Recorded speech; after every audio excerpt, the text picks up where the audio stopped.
I went to work for commercial fishermen on the Hudson River in 1983 when I first got sober. Like his father, Robert Jr. is a lawyer and has a deep concern for wildlife and nature. After struggling with heroin addiction and seeing his younger brother die of a drugs overdose, Robert Kennedy gained a new direction by helping fishermen to clean up the Hudson River and its tributaries.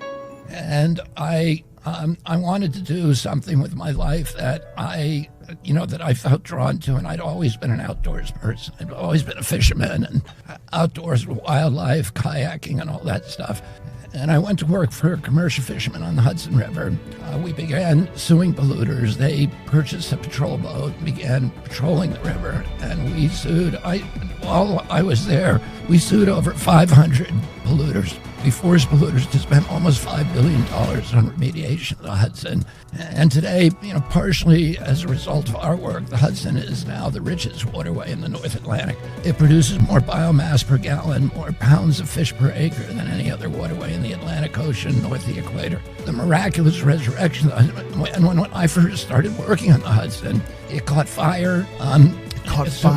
It was that polluted? It caught fire. It would turn colors every week. I spent about a month walking little sections of this creek, and I found about 24 different polluters. I photographed them. I sat by pipes all night long. I'd bring a lawn chair and sit next to a pipe waiting for it to discharge. I took samples. I got analysis done. And I then brought lawsuits on behalf of the fishermen against all 24 polluters.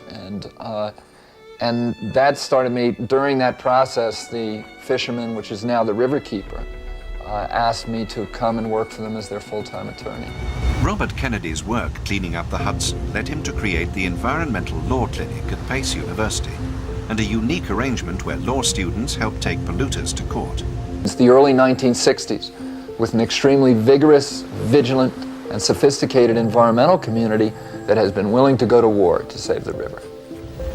It's not just the Hudson River which has benefited from Robert Kennedy's involvement and the mystique his clan's name continues to wield around the world. He's traveled from South America to Canada to fight for environmental causes, deliberately drawing international media attention wherever he goes. For decades, this was one of the most polluted rivers in the world.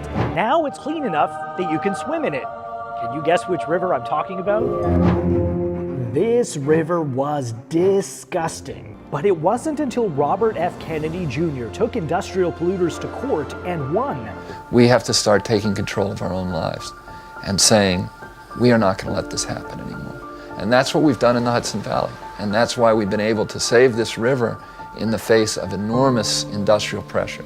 It is a model for ecosystem protection. It is a success story.